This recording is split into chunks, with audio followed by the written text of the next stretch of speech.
Al-Fatihah. A'udzubillahi minasyaitonir rajim. Bismillahirrahmanirrahim. Alhamdulillahirabbil alamin. Ar-Rahmanir Rahim. Maliki yaumiddin. Iyyaka na'budu wa iyyaka nasta'in. Ihdinas siratal mustaqim. Siratal ladzina an'amta 'alaihim ghairil maghdubi 'alaihim waladdallin. Amin. Nahmaduhu wa nasta'in wa nastaghfiruhu wa na'udzu billahi min shururi anfusina wa min sayyiati a'malina. Man yahdihillahu fala mudilla lahu wa man yudlil fala hadiyalah.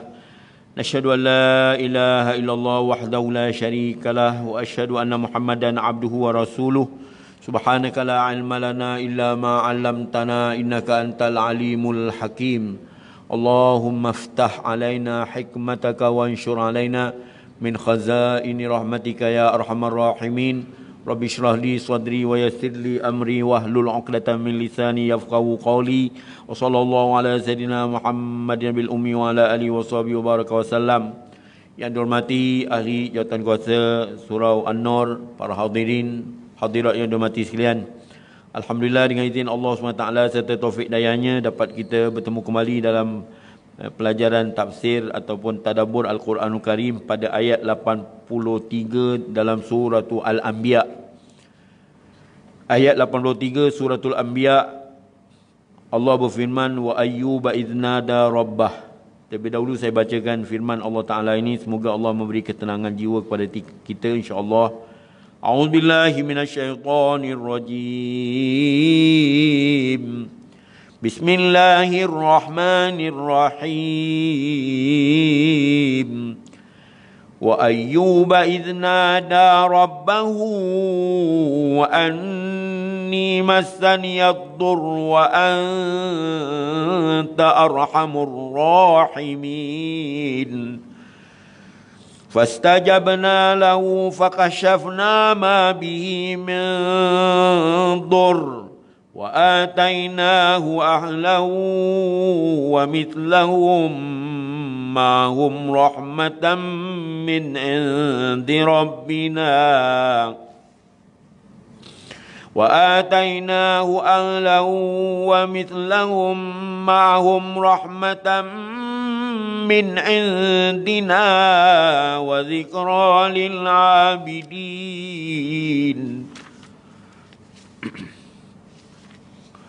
Wa Ismail wa Idris wa dzal kifli kullum minas sabirin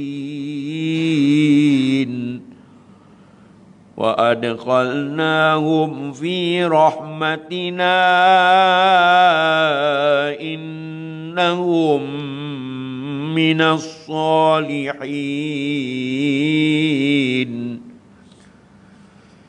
Wa ذنون إذ ذهب مغاضبا فظن أن لن نقدر عليه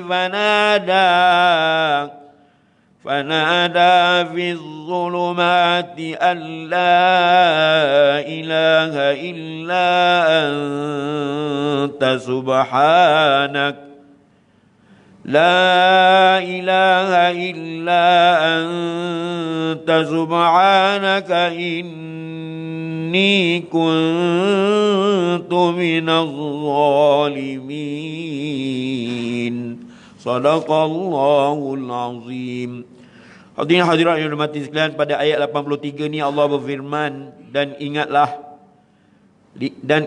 pula akan kisah Nabi Ayub alaihi salam ketika dia berseru kepada Tuhannya, sesungguhnya kecelakaan telah menimpa aku, Engkaulah Tuhan yang paling kasihan belas di antara segala yang penyayang.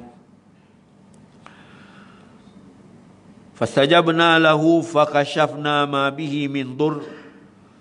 Lalu kami perkenankan permohonannya dan kami hilangkan apa yang menjadi bahaya bagi dirinya, dan kami datangkan kepadanya ahlinya, iaitu anak pinaknya, dan tambahannya lagi sebanyak itu pula sebagai suatu rahmat daripada kami dan sebagai peringatan bagi mereka yang menyembah Allah Subhanahu wa taala. Maknanya setelah Allah, maknanya apakah hubungan ayat 83 84 ni dengan ayat sebelum? Ma alaqatu hadhil ayah fi ma sabaq. Apakah hubungan ayat ini dengan ayat sebelum? Maknanya setelah Allah menyebut tentang kisah Nabi Daud dan Nabi Sulaiman alaihi wassalam dengan kurniaan yang ada pada mereka itu, yang menyebabkan kedua-duanya iaitu Nabi Daud dan Nabi Sulaiman bersyukur kepada Allah SWT, maka disebutkan pula di sini pada ayat ini kisah Nabi Ayub alaihissalam pula. Jadi itu hubungan, ya. Kalau dalam peperiksaan ditanyalah ma alaqatu hadhil ayat fi ma sabaq, apakah hubungan ayat ini dengan ayat sebelum? Adalah Nabi Ayub bin Amus bin Tarikh bin Rum bin Ishu bin Ishaq bin Ibrahim. Ibunya keturunan dari anak kepada Nabi Lut bin Harun. Dia telah dipilih oleh Allah SWT menjadi Nabi. Nabi Ayub ni tadi dipilih oleh Allah Ta'ala menjadi Nabi dan dikurniakan kemewahan hidup di dunia. Dengan mempunyai anak yang begitu ramai bilangannya dan harta kekayaan yang banyak. Tetapi kemudian telah dikenakan cobaan oleh Allah SWT, iaitu balak bencana dan malapetaka yang bertubi-tubi datangnya. Lepas satu-satu lagi menimpa, mula-mula anaknya telah meninggal dunia, semuanya sekali anak, semua meninggal dunia. Setelah itu rumahnya pula telah diruntuh. Rumahnya pula telah runtuh. Gedung-gedung dijilat api dan habislah musnah segala harta bendanya, kekayaannya. Kemudian dia telah jatuh sakit dan mengidap penyakit kulit selama 18 tahun. Padahal umurnya pada ketika itu telah mencapai 70 tahun. 70 tahun. Tapi tidaklah mencacat cela dia sebagai Nabi. Itu sifat yang harus bagi Rasul. Satu aja. Sifat yang harus bagi Rasul iaitu bersifat dengan sifat kemanusiaan yang tidak mencacat cela dia sebagai Nabi. Yang tidak menjatuhkan maruah dan kehormatannya sebagai Nabi. Sifat yang harus bagi Allah satu aja, fi'lu mumkinin aw tarkuhu, memperbuat sesuatu ataupun tidak memperbuat sesuatu.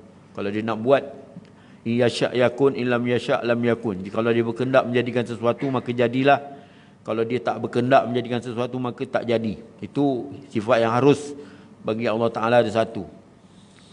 Kemudian Allah Ta'ala telah mengurniakan kembali kepada Nabi Ayub ini beberapa orang anak yang lebih ramai daripada bilangan anaknya yang mula-mula. Ini anugerah dan pemberian Allah Ta'ala kepada Nabi Ayub. Dan hilanglah segala penyakit yang dihidapinya. Yang mana kisah Nabi Ayub alaihi salam ini agak lanjut. Ada dijelaskan dalam suatu Sad, dalam surah Sad. Dalam penderitaan itu Nabi Ayub menyeru kepada Tuhannya. Dan kita boleh ambil doa Nabi Ayub ni sebagai bacaan doa kita sendiri, boleh. Anni massani ad-dur wa anta arhamur rahimin. Sadaqallahul azim. Ini doa Nabi Nabi Ayub yang Allah riwayatkan, Allah ceritakan dalam Al-Quranul Karim pada ayat 83 ini. Sesungguhnya kata Nabi Ayub, Allah riwayatkan perkataannya dalam doanya, sesungguhnya kecelakaan telah menimpa aku. Engkaulah yang paling kesihan di antara segala yang penyayang. Ini doanya. Anni masaniyad-dur wa anta arhamur rahimin. Tengok cara susunan ayat yang digunakan oleh Nabi Ayub ini begitu cantik. Dia kata sesungguhnya kecelakaan telah menimpa aku. Bukan Allah Ta'ala tak tahu, Allah Ta'ala tahu. Tapi dia menyatakan penderitaan ataupun malapetaka yang menimpa ke atasnya.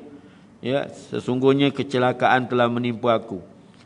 Kemudian dia kata apa? Engkaulah yang paling kesian belas di antara segala yang penyayang. Kemudian dia memuji Allah Ta'ala terus. Ya, wa anta arhamur rahimin.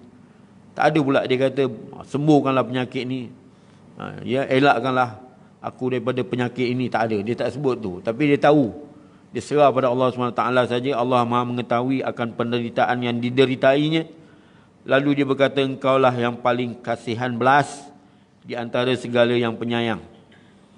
Ada satu orang perempuan tua, perempuan berkulit hitam di zaman Nabi Muhammad SAW di Madinatul Munawwarah. Dia kata kepada Rasulullah, ya Rasulullah, aku ini ditimpa penyakit. Kemudian kata Rasulullah, apa engkau hendak daripada aku? Kata perempuan itu, engkau doakanlah aku supaya sembuh daripada penyakit ni. Kemudian Rasulullah bagi pilihan pada dia. Adakah engkau nak syurga ataupun engkau nak penyakit engkau ni disembuhkan oleh Allah Ta'ala? Lepas ni tak ada penyakit lagi dah. Ya, dipahamkan bahawa penyakitnya itu penyakit sawan. Penyakit sawan, ada setengah sebut kata penyakit gila babi ataupun sawan. Tapi bila dia kena penyakit sawan ni, dia tak sedar diri dia, menyebabkan pakaiannya menjadi terbokak melukah. Jadi dia malu dengan penyakit dengan sebab pakaiannya terbokak ketika dia tak sedar tu. Jadi Rasulullah bagi pilihan sama ada nak syurga, ya, ataupun nak syurga tu maksudnya kau terus sakit sampai bila, ya, ataupun engkau, ya, atau engkau tidak lagi sakit sampai bila, macam itu. Nak didoakan ni oleh Rasulullah. Kalau begitu ya Rasulullah, biarlah aku mendapat syurga. Maknanya biarlah aku sakit. Tapi cuma aku minta pada engkau ya Rasulullah, supaya mendoakan aku bila aku kena penyakit ni jangan sampai tersingkap pakaian aku. Itu saja aku minta doa. Sampai begitu sekali. Ya. Kepentingan wanita ni dia mengharapkan supaya mendapat syurga Allah. Ya. Jadi ini adakah dia menafikan kita daripada berubat ataupun membuat rawatan? Sebenarnya ahli sunnah wal jamaah, kita sebagai ahli sunnah wal jamaah tidak menafikan usaha dan ikhtiar dalam membuat rawatan penyakit. Ya, tak ada menjadi masalah. Itu usaha dan ikhtiar, ya, itu sebagai qada takdir, ya. Kalau sembuh, sembuhlah. Kalau tak sembuh pun mudah-mudahan Allah Taala mengkifarakan segala dosa-dosa kita, ya. Jadi Nabi Ayub ini telah mensifatkan dirinya sebagai orang yang layak diberi belas kasihan. Tengok dalam doa Nabi Ayub ini, dia telah mensifatkan dirinya sebagai seorang yang layak, ya, ataupun seorang yang berhak diberi belas kasihan disebabkan telah menjalani dugaan ujian dengan tabah lagi sabar selama ditimpa malapetaka dan menderita penyakit. Rupanya penyakit ni pun kita bukan nak, tapi Allah Ta'ala kadang-kadang bagi tujuannya supaya dapat mengkifarahkan dosa-dosa kita. Ya. Sebab itu pada satu hari apabila ada seorang sakit, maka didatangi oleh seorang sahabat Nabi. Dia bertanya kepada orang yang sakit itu, sahabat yang sakit ini, ya, apakah keadaan kamu sekarang? Kata orang yang sakit ini, aku dalam keadaan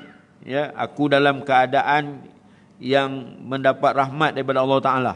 Padahal dia sakit, tapi dia kata itu adalah anugerah dan pemberian Allah Ta'ala kepada dia sebagai sakit. Jadi maknanya dia berlapang dada menerima kesakitan itu dengan kerelaan hatinya. Dia tabah, dia sabar. Maka kata sahabat yang menziarahinya, dia kata Rasulullah telah berpesan, jikalau seseorang itu ditimpa penyakit, semenjak daripada mula dia sakit sampailah dia habis jadi sembuh daripada penyakitnya, itu mengkifarahkan dosa-dosanya. Akhirnya seperti kain putih yang bersih, seperti anak yang baru lahir daripada perut ibu. Tapi syaratnya kesakitan yang ditimpa ke atas diri kita penuh ditimpa dengan mengharapkan keridhaan Allah dan mengharapkan supaya Allah mengkifarahkan dosa-dosa kita. Ya, insya-Allah mudah-mudahan menjadikan keberkatan, ya, disebabkan kita bermohon, merayu ataupun berdoa. Maknanya Nabi Ayub alaihissalam telah mensifatkan dirinya sebagai orang yang layak diberi belas kasihan disebabkan telah menjalani ujian dengan tabah lagi sabar selama ditimpa malapetaka dan menderita penyakit. Ini dalil menunjukkan bahawa kesabaran adalah merupakan ganjaran pahala yang amat besar. Ya, itu dia. Mula-mula turun ayat firman Allah Ta'ala, innallaha la yudhi'u ajra man ahsana amala. Allah Ta'ala tidak mengabaikan ganjaran pahala orang yang buat baik.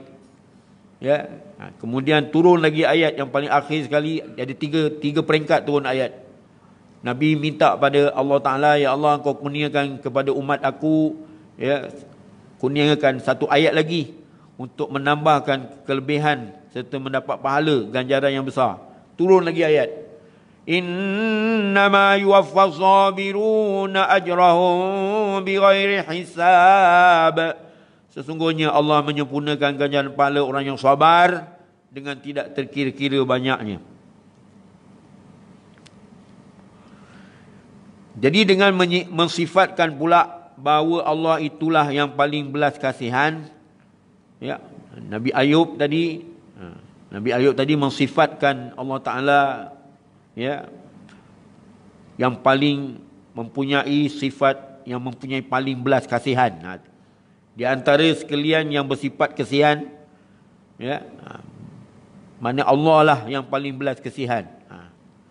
Sebab itu kita nak ada sikap belas kasihan kepada manusia, kepada keluarga, kepada adik-beradik, saudara mara, anak pinak, ya. Man la yarhamu man fil ardi la yarhamu man fis sama. Siapa yang tidak belas kasihan kepada makhluk yang ada di muka bumi, maka dia tidak dibelas kasihan oleh makhluk yang ada di langit. Atau kama qala Rasulullah sallallahu alaihi wasallam. Dalam doa Nabi Ayub tadi terbayang betapa kehalusan bahasa ibarat ayat yang digunakan. Susunan kata-katanya begitu halus dan mempunyai pengertian yang mendalam. Ya, dia minta pada Allah Ta'ala bukan dalam bentuk permohonan, tetapi dalam bentuk memuji Allah SWT balik semula. Ya, contohnya, sesungguhnya aku ditimpa, ya, kemudaratan ataupun penyakit, kecelakaan, sedangkan Kau Tuhan yang Maha Pengasih dan Maha Penyayang. Itu adalah diceritakan bahawa isteri Nabi Ayub bernama Rahmah binti Afratim bin Yusuf bin Ya'qub. Ini keturunan Nabi-Nabi. Ada silsilah hubungan antara suami dan isteri. Ya. Dia adalah isteri Nabi Ayub ini, orang yang paling setia merawat suaminya yang dalam keadaan kesakitan itu. Pernah dia menggesa supaya Nabi Ayub itu mengadukan halnya kepada Allah dengan berdoa, ya, dengan berdoa lah, minta lah pada Tuhan, ya, janganlah tak minta. Tapi Nabi Ayub cara permohonannya itulah, anni masaniyasu ataupun anni masaniyadur wa anta arhamur rahimin. Ya, dia macam tak ada minta terus, dia cuma memuji Allah saja. Nabi Ayub bertanya kepada isterinya, berapa lamakah kesenangan yang pernah kita nikmati? Nabi Ayub dia pergi ke situ. Dia kata berapa lama dah nikmat yang dirasai, ya. Dia kata berapa lamakah kesenangan, ya, yang pernah kita nikmati? Isterinya menjawab selama 80 tahun. Dia pun berkata, malulah aku rasanya untuk mengadu hal aku kepada Allah kerana bala yang aku terima ini belum lagi mencapai masa yang pernah dicapai oleh masa kemewahan aku. Kata Nabi Ayub, maknanya masa yang dirasai kenikmatan sihat walafiat tu begitu lama, selama 80 tahun. Alah, sakit beberapa hari ni pun dah sibuk nak. Jadi macam itulah maksudnya perkataan Nabi Ayub tu, ya. Kalau dibandingkan dengan masa sakit ni dengan masa kesihatan, kesejahteraan, ya, dalam sihat walafiat tu lebih panjang masanya. Malu aku nak berdoa dengan Tuhan, katanya. Itulah hebatnya, tingginya, ya, peradaban dan tingkah laku akhlak para anbiya di zaman silam. Adalah diceritakan bahawa Nabi Ayub pernah marah kepada isterinya kerana berbuat sesuatu yang memarahkannya, lalu dia bersumpah, demi Allah, wallahi billahi, kalau aku disembuhkan oleh Allah nescaya aku akan memukul engkau 100 kali, kemudian menghalau engkau, maka tinggallah Nabi Ayub ini seorang diri, tak ada orang yang merawatnya, dan dia berdoalah, ya, dia sebagaimana yang disebutkan, ya, maka dia pun berdoalah sebagaimana yang disebut tadilah, ya, anni masaniyaddur anta arhamur rahimin. Ini ada diceritakan sampai begitu sekali, ya. Dia pergantungan dia kepada Allah Taala, akidah dan kepercayaannya begitu tinggi, tauhidnya begitu tinggi kepada Allah SWT, ya. Tuan-tuan pernah dengar cerita Nabi Ibrahim ketika datang menziarahi anak dia Nabi Ismail, ya. Pada masa itu isteri kepada Nabi Ismail tak kenal ayah bapa mentuanya Nabi Ibrahim. Lalu Nabi Ibrahim bertanya kepada isteri Ismail, apakah bagaimanakah kehidupan kamu wahai, ya, isteri Nabi Ismail? Dia tanya, ya, sedangkan dia tak kenal itu bapa mentua dia Nabi Ibrahim alaihissalam, datang selepas daripada 30 tahun berpisah dengan Nabi Ismail, ya. Nabi Ismail pun dah menikah dengan perempuan Jurhum tu, ya. Kemudian, ya, isteri Nabi Ismail terus menceritakan betapa kesulitannya hidup bersama Nabi Ibrahim, bersama Nabi Ismail, makan susah, hidup susah. Jadi fahamlah Nabi Ibrahim bahawa pergantungannya kepada Nabi Ismail sepenuh tidak bergantung pada Allah. Lalu dia pesan pada Ismail, katakan pada dia, ambang pintu ni tolong buang ambang pintu ni. Buang ambang pintu. Nabi Ismail dia pandailah pandai memahami bahasa simbolik ni, bahasa sindiran ni, ya. Jadi bila Nabi Ibrahim sudah berlalu balik, ya, Nabi Ismail pun terhidu, ya, aura kedatangan ayahandanya, boleh terhidu, ya, aura kedatangan ayahandanya, sampai dia kata siapa datang tadi, ditanya pada isterinya, datang ada orang tua tanya, tapi dia kata tolong buang ambang pintu. Itu dalil menunjukkan, dapat dipaham daripada situ Nabi Ibrahim suruh menceraikan, ya, isteri Nabi Ismail tadi, pasal pegangan dia terhadap, ya, terhadap harta benda lebih hebat daripada pegangan dia kepada Allah Taala tentang akidah dan tauhid. Sampai begitu sekali, ya, kehalusan pendidikan yang diajar oleh para anbiya, oleh Allah Taala kepada para anbiya. Kemudian tuan-tuan, selepas daripada Nabi Ayub mendoakan untuk dirinya tadi, ya, maka Allah Taala berfirman, lalu kami perkenankan permohonan Nabi Ayub tadi alaihissalam, dan kami hilangkan apa yang menjadi bahaya pada dirinya. Ini dalil menunjukkan bahawa ud'uni fastajib lakum, berdoalah kamu nescaya aku mustajabkan doa kamu. Ini umum ayatnya, termasuklah kita semua disuruh kita bermunajat, berdoa pada Allah Taala jikalau kita ditimpa musibah dan malapetaka, ya. Minta pada Allah Taala, jangan kita diam, ya. Kita merayu, meminta, memohon, tapi kadang-kadang bila memohon terus mendapat rawatan yang sihat walafiat terus, kadang-kadang lama baru sembuh, kadang-kadang disakitkannya sampai meninggal dunia, na'udzubillah min zalik. Kalau boleh biarlah kita sihat walafiat, kan. Tapi tak dijadi sia-sia dalam kita berdoa pada Allah Taala, kerana Allah sebut ud'uni astajib lakum, berdoalah kamu nescaya aku mustajabkan doa kamu. Fastajabna lahu fakashafna ma bihi min dur. Allah telah memperkenankan, maksud ayat ini, Allah telah memperkenankan permohonan Nabi Ayub alaihissalam kerana telah berjaya menjalani ujian yang berat dalam menjalani ujian dugaan yang berat dan sabar. Itu dia. Itu pengajaran daripada, ya, Allah Taala memustajabkan doa ini berpunca daripada semangat, ya, sabar menghadapi dugaan dan cabaran. Dia telah disembuhkan oleh Allah Taala daripada mengidap penyakit kulit, iaitu setelah Allah perintahkan kepada Nabi Ayub, ya. Dia kata begini, hentakkanlah kakimu ke atas bumi, nescaya terbit di sana mata air, itulah air mandi yang sejuk dan sebagai minuman. Itu. Dia pun menghentakkan kakinya ke bumi, ke atas muka bumi, maka terpancutlah sebuah mata air, Lalu dia pun mandi dengan air itu sepuas-puasnya dengan menghilangkan kudis-kudis atau penyakit kulit yang dihidapinya.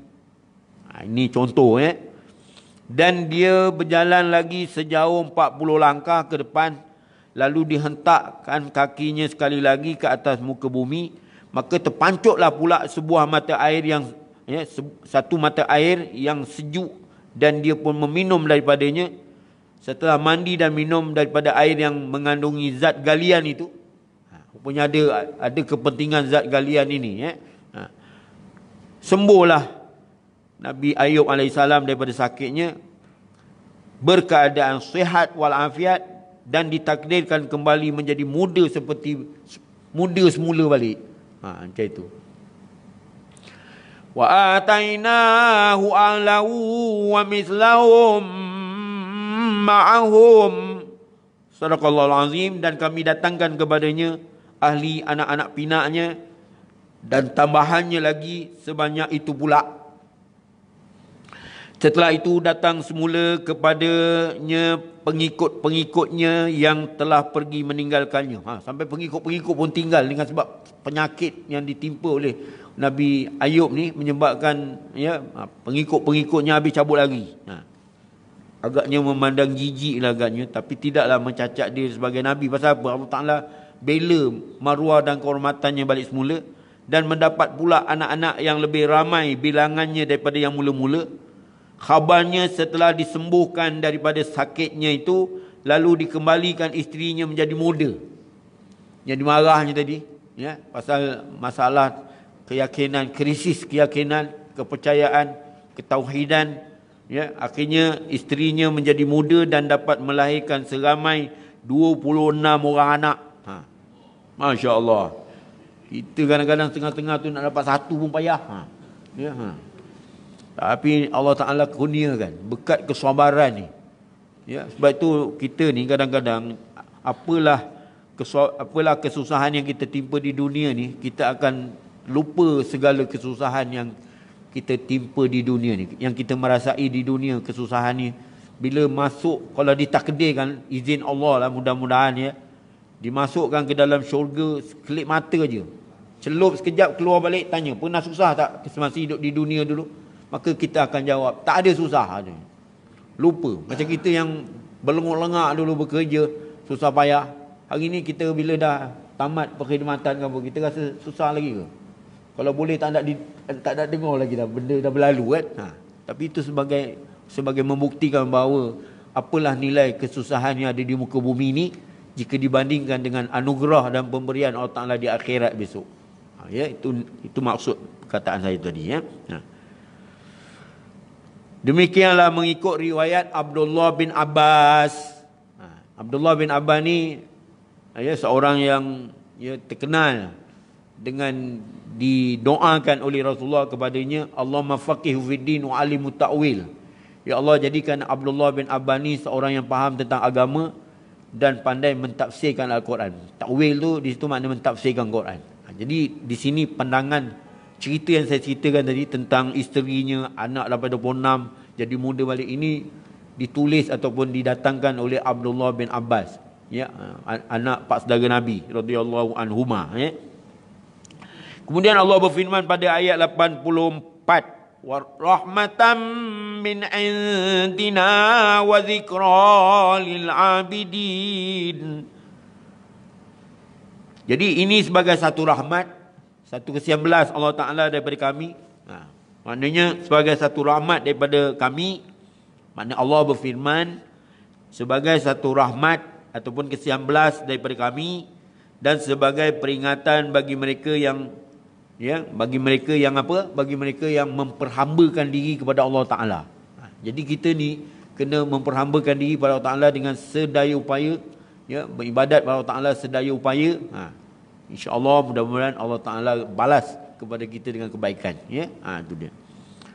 Jadi kurniaan itu menjadi rahmat. Anugerah dan pemberian Allah Ta'ala itu menjadi rahmat, kesian belas Allah Ta'ala, dan dia adalah nikmat kepada Nabi Ayub AS daripada Allah SWT, dan menjadi peringatan bagi mereka yang menghambakan diri kepada Allah untuk menyembah Allah. Macam itu. Jadi insyaAllah jikalau kita sabar, Mudah-mudahan Allah Ta'ala gantikan dengan yang terlebih baik. Ya.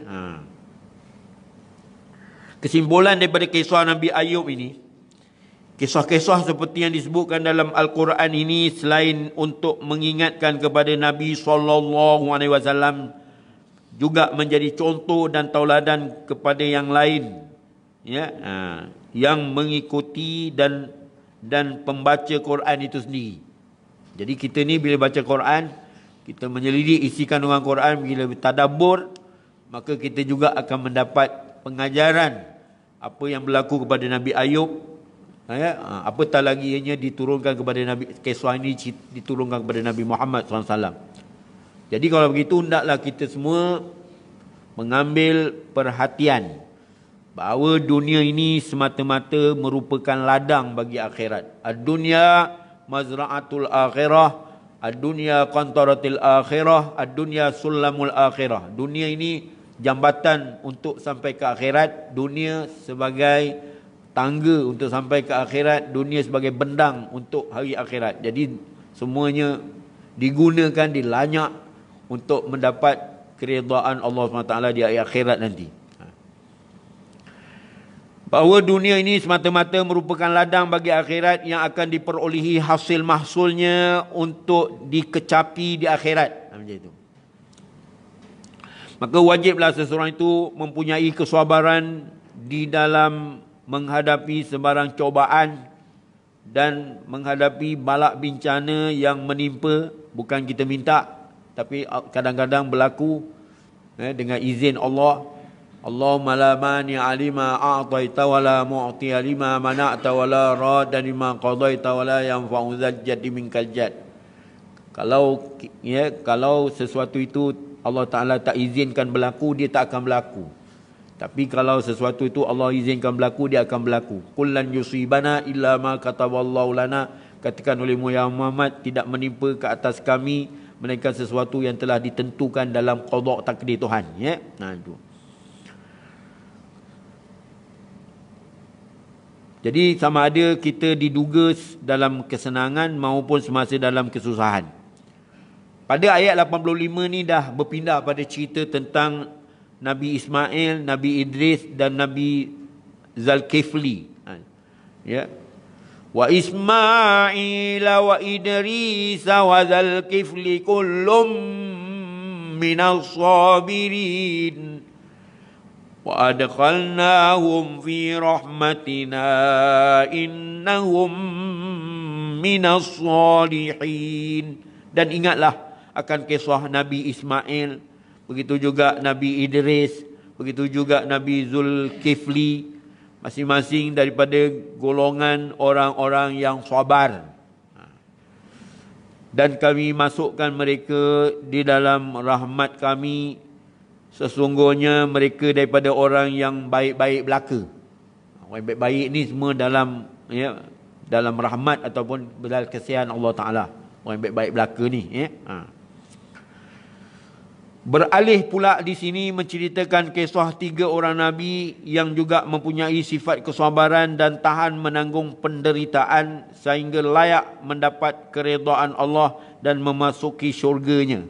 Sebenarnya umat Nabi Muhammad juga dituntut oleh Allah SWT kepada kita semua dengan berpegang teguh kepada Allah Ta'ala. Ya ayyuhalladzina amanu sabiru, wahai orang yang beriman, hendaklah kamu bersabar dan hendaklah lebih banyak bersabar.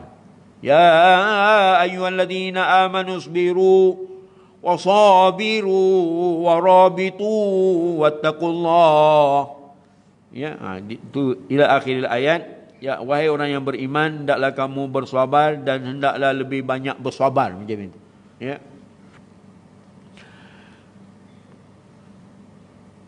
Mereka yang dikatakan sabar pada ayat 85 dan 86 ini, iaitu Nabi Ismail alaihissalam. Cuba kita tengok sejarah Nabi Ismail alaihissalam. Dia sememangnya berhati tabah, tidak bimbang barang sedikit pun apabila dirinya hendak disembelih oleh ayahandanya. Nabi Ibrahim alaihissalam semata-mata hendak menjunjung titah perintah Allah Ta'ala yang merupakan ujian baginya.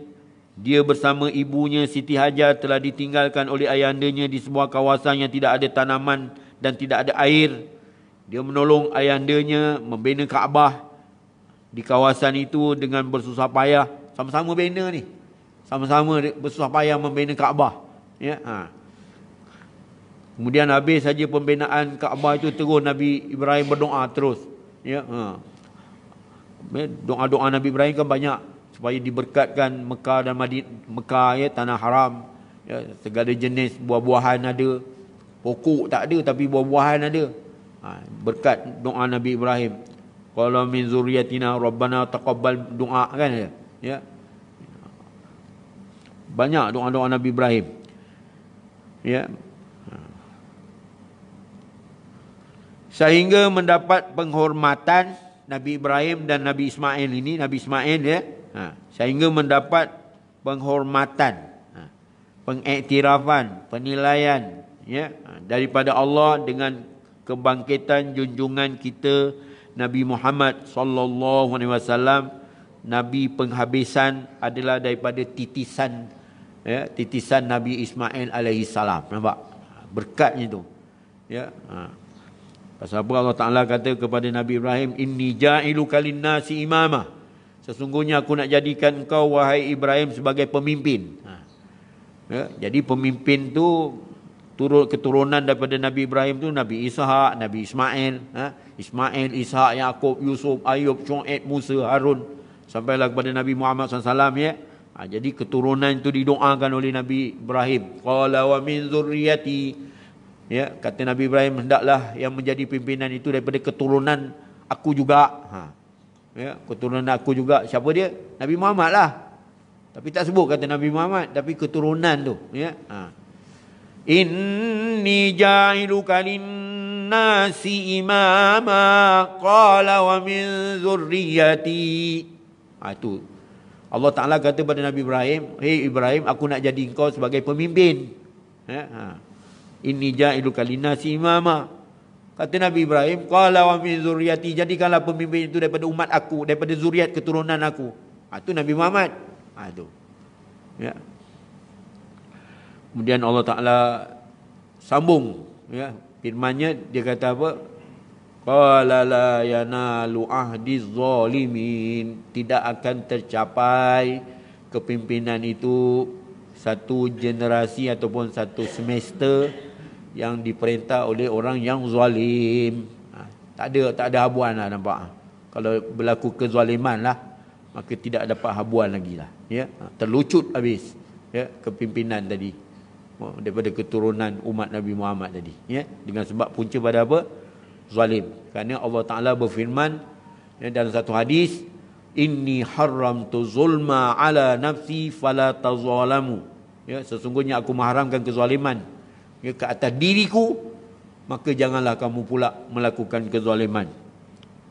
Adapun berkaitan dengan Nabi Idris alaihi salam, namanya ialah, ya, nama Nabi Idris itu namanya ialah Akhnuh, yang sangat dimuliakan di kalangan orang-orang Mesir kuno dan dikenali oleh mereka dengan nama Uzais.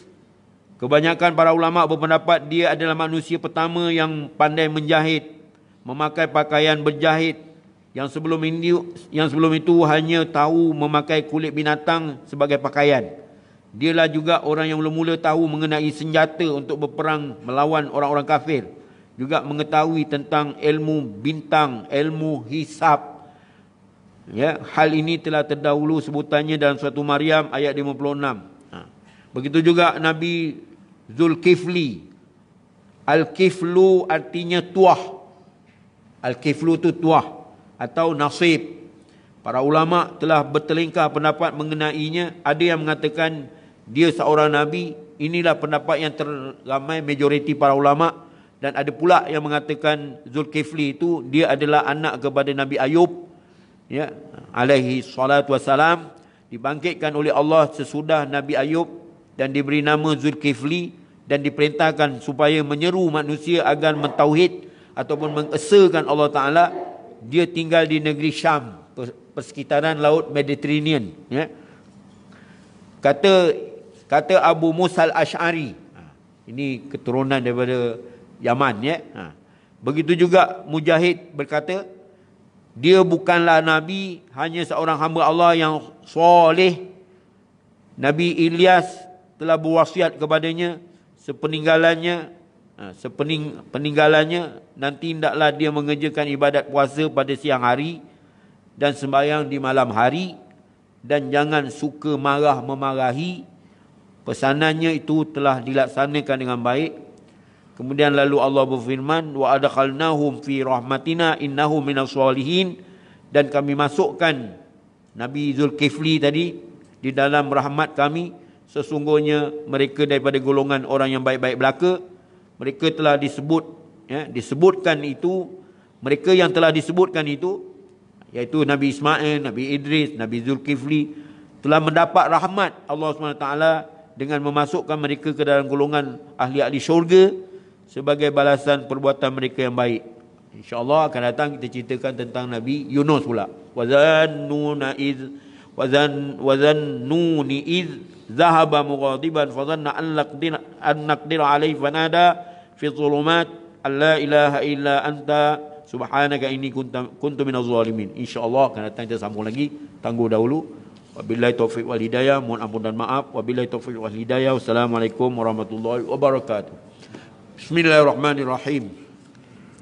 Alhamdulillah rabbil alamin, wassalatu wassalamu ala asyrafil anbiya'i wal mursalin wa ala alihi wa sahbihi ajma'in. Allahumma anfa'na bima 'allamtana, Allahumma waffiqna lima tuhibbu wa tarda, waj'alna min ibadika salihin. Allahumma inna ala dzikrika wa syukrika wa husni ibadatik. Allahumma afina min kulli bala'id dunya wa 'adzabil akhirah, warfa' 'anna al bala' wal waba' wal bala' wal riya' wal zina wal ahwa' wal fahsya' ma zahara minha wa ma batan, an baladina dha khassah, an buldanil muslimin, amma bi rahmatika ya arhamar rahimin. Allahumma inna na'udzubika min jahdil bala' wa darkis syaqa' wa su'il qada' wa syamatatil a'da'. Allahumma inna na'udzubika minal baras wal junun wal juzam wa min الأسقام. ربنا عليك توكلنا وإليك أنبنا وإليك المصير. سبحان الله بحمده، سبحانك اللهم وبحمدك، نشهد أن لا إله إلا أنت، نستغفرك ونتوب إليك. بسم الله الرحمن الرحيم. والعصر إن الإنسان لفي خسر إلا الذين آمنوا وعملوا الصالحات وتواصوا بالحق وتواصوا بالصبر. وصلى الله على محمد وعلى آله وصحبه وسلم. الحمد لله رب العالمين. تقبل الله منكم.